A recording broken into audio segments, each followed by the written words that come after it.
Dragon Ball Sparking Zero has just released their new character trailer, revealing the entire roster of Dragon Ball Sparking Zero. So, with this new trailer, we got a ton of characters to go over. In this character reveal trailer, they reveal 28 new characters in the game, and like the sheer scale of all these characters coming into the game is just insanity to me.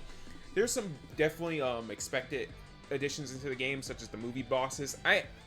This was leaked like a couple days ago, but it's still nice to have them confirmed in the game and see their actual in-game models, which all of them just look fantastic. Especially Dragon Ball Z Broly, who, this guy being in here, you can already imagine the what-if battles between him, Dragon Ball Super Broly, and Dragon Ball Z Broly. But that's not even all. We got the original Super Gogeta, who, if I'm being honest, I thought he was just going to be another Echo, but after seeing the gameplay, this guy plays differently than the Dragon Ball Super one, which is, thank God, because we don't need many more Echoes in this game. But they actually, dude, we actually get to see my GOAT Janemba with the sword in-game. This is the coolest movie boss that we have available, probably next to Hirudegarn, but you bet your ass I'm going to be playing the hell out of this motherfucker when he releases in Dragon Ball Sparking Zero on October 7th for me. Because I got the Ultimate Edition. Oh my god, this is gonna be probably the biggest game release that I've had in a decade at this point, probably since Destiny. But also, when this game releases, I'm definitely gonna be streaming it on release day. I'm gonna be on YouTube and Twitch, twitch.tv/FMBeals, if you guys want to see that, because I'm gonna be streaming every single day for that week when this game comes out. And we're also gonna be talking about Dragon Ball Daima when it releases as well. But they have everybody. They added everybody except Super 17, but who gives a fuck? But everybody, even Lord Slug, Garlic Jr., Dr. Wheelo. I mean, Dr. Wheelo was leaked, but all these guys are in the game day one, no paid DLC. To say that this is the best Dragon Ball Super release, or Dragon Ball release in general, is an understatement. This is the single best release of any Dragon Ball game we've ever seen thus far. The characters alone are enough to feed the fan base for a good while, especially if we're factoring in custom battles. The possibilities for this game are endless. We got OG Z Broly, Base, Super Saiyan, Legendary Super Saiyan. We got the Cooler Frieza, Cooler, Base in Final Form, and Meta Cooler. He's going to be definitely a separate character to unlock. You're not going to be able to transform from Final Form to Meta Cooler. Android 13, Infusion 13, Super Garlic Jr., Dr. Wheelo, who's that's hilarious. Lord Slug in his giant form. Always good to have more giants in the game, adds a lot more variety. We got Turles, aka the original Goku Black. Back in the day, this guy was my favorite of the Saiyans that landed on Earth. Vegeta, Raditz, Nappa, and then Turles, but I found out later he wasn't canon. We got Bojack. I never liked Bojack as a kid. Hirudegarn, my second favorite movie boss. Especially his transformation from his incomplete form to his complete form is just amazing, especially in Dokkan Battle. We got Tapion.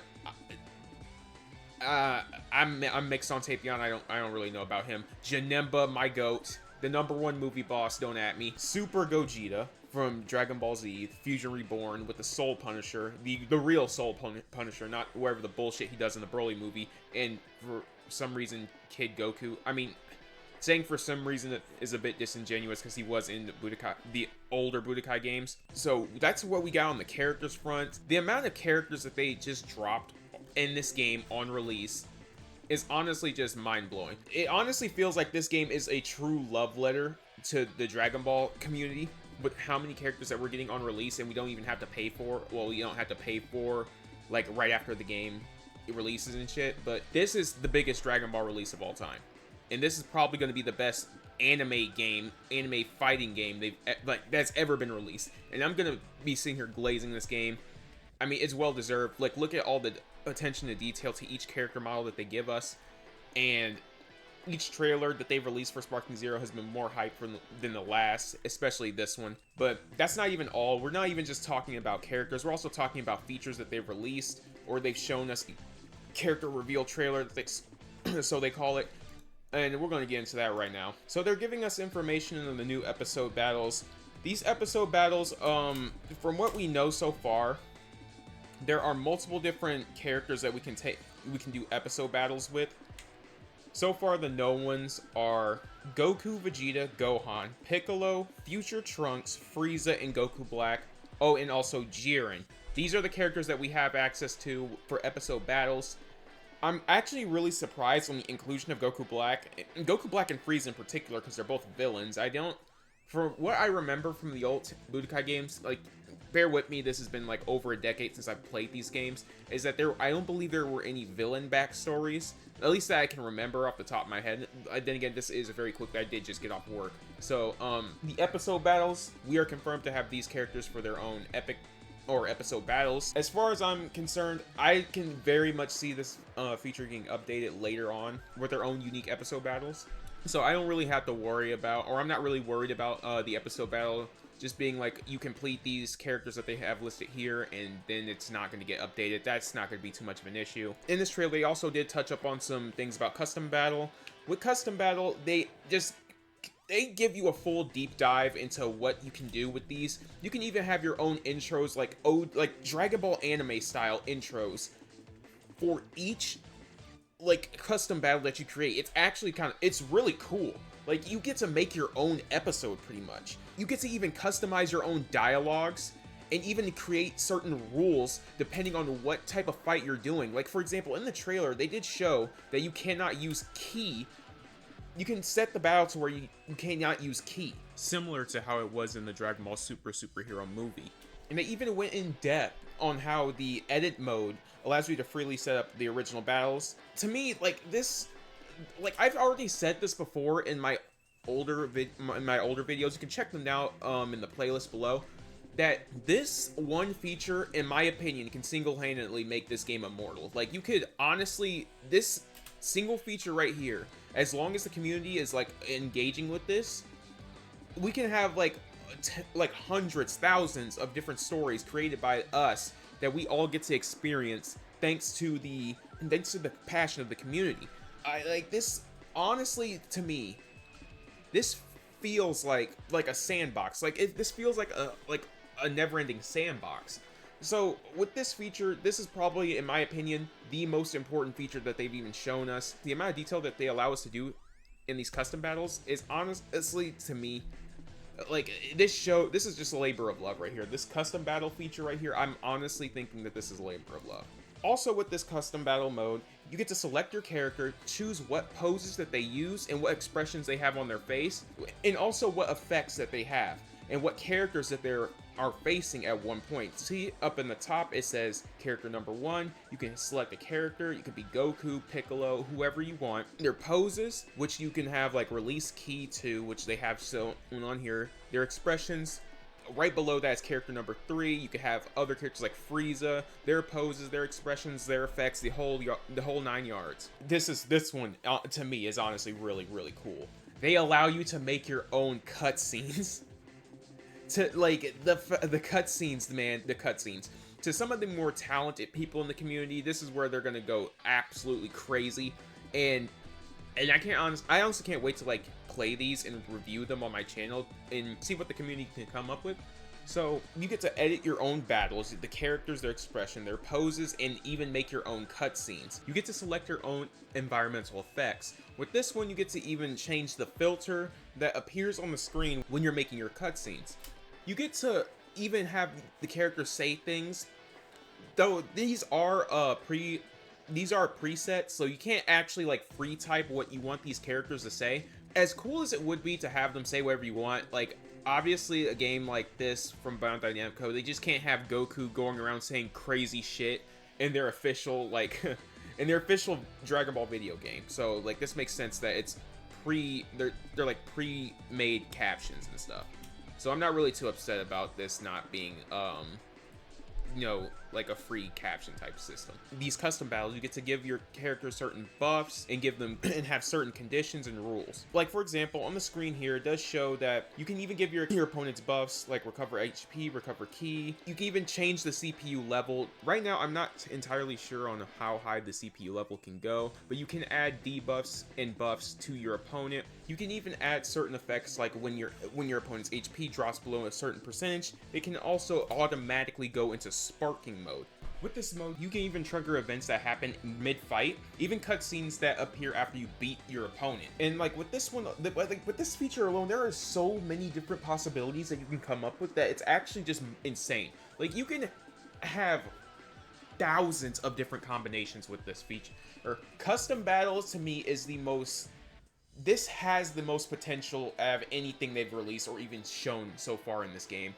I'm just hoping that with time, this mode keeps getting updated periodically, because I just, like, this game mode to me is what I'm the most hyped about. That's everything that we have with this trailer.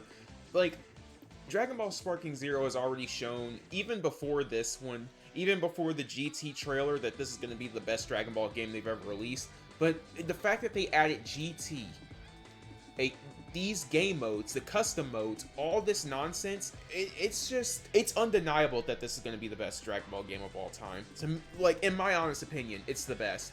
And I'm honestly thinking that this is going to be the best anime game of all time, and they really put their heart and soul into this. And it gets even better because this isn't even all. Like, there's even gameplay of the Super Saiyan 4s and Ultra Instinct, Jiren, all that good stuff. Like, I'm going to get into that in a minute as well. Thanks to the GOAT Rhyme Style, we do have gameplay of Super Saiyan 4 Gogeta, Super Saiyan 4 Goku, Super Saiyan 4 Vegeta, Ultra Instinct, Full Power Jiren, Kid Goku, it's the amount of like gameplay that they've released so far about these characters. I believe they did release these right after the trailer dropped, but dude, this guy looks so like, it's Super Saiyan 4 Gogeta, so of course he's gonna look dope, but man, they did not hold back at all. Like, this game makes every character look like they cost like $1 million to make. He has the Ultra Big Bang Kamehameha as his ultimate attack from Dragon Ball FighterZ, but to me, this honestly looks a lot better than it, to be honest. He looks just as crazy as he was in the old Budokai Tenkaichi games. I could definitely see like this guy being like the #1 pick character. He has a lot of the same combos that I remember from Budokai Tenkaichi 4, but what I'm really interested in is I really want to know if he has the same preset colors like he had in BT2. Because there was actually a preset where you could turn Super Saiyan 4 Gogeta black, and that was my favorite preset to use. But yeah, that's really what we have with Super Saiyan 4 Gogeta. He does look more of the same than as he was in Budokai Tenkaichi 2. I heard Rhyme Style and a bunch of other YouTubers claim that this game does feel a lot slower than the other ones. I don't know how I feel about that in particular, but I don't think it's going to be too much of a problem. Like, regardless, they make these characters look so good. I really want to know what the budget for Sparking Zero was, because this game looks actually unreal. In this gameplay, he was fighting Cooler, which I'm not entirely sure when they're going to release the Cooler gameplay, but that's really all for Super Saiyan 4 Gogeta. But now he's getting on to Super Saiyan Gogeta, or Super Gogeta from Super Gogeta from Fusion Reborn versus my GOAT Janemba. He's about to do him so fucking dirty. But the interesting thing about Gogeta is that he's not an Echo like I honestly thought he was going to be. Actually, now I'm thinking about it, I guess it was kind of stupid to think that, because Super Gogeta, or Super Saiyan Gogeta from the Broly movie, does have a completely different moveset than I remember from, what was it, BT2? But they actually made Super Gogeta look really cool. They gave him like everything, the full updated package. Like, you'll see with the gameplay. He looks so much better than I honestly thought he would. I honestly prefer this look for him over the one in Dragon Ball Super Broly with the orange arm pads instead of the yellow ones. But as you see here, he does look like he has the same combos that he had in the old Budokai Tenkaichi games. Just a lot more stylish, a lot more updated and polished. And man, dude, his Stardust Breaker, This move, man. Because back in the old BT games, I believe it was just him using the Stardust Breaker like just straight up. He didn't do a rush attack from what I remember. And he just threw it and it could go super fast across the map and just hit them. It'll stun them and then explode and do like a bunch of damage. But they actually gave him his own like cutscene. I believe this is updated to like an entire like grab. And man, dude, Super Saiyan 4 Goku's intro, man. Like, dude, Super Saiyan 4 Goku's about to make me act up. They make this guy look beefy as hell. Compared to the Super Goku, he looks humongous. Pause, but like, damn. They made this guy's model a lot thicker than Dragon Ball Super Goku's model. And also his hair. Like, that's another thing I want to, like, point out with the models in here. Their hair looks fucking amazing. Especially Super Saiyan 4 Goku's hair. It just looks so full, like lush even. This model is one of my favorites. I wasn't really planning on playing much Super Saiyan 4 Goku because I'm more of a Super Saiyan 4 Vegeta guy, but man, like the models alone just make this looks he just looks so good. Another thing with the GT Gokus or Super Saiyan 4s, whatever you want to call it, they do it's kind of unfortunate with GT Goku because like he has like the same generic attacks he has the same generic attacks all the way through up to Super Saiyan 4, Super Kamehameha and Full Power Energy Blast Volley.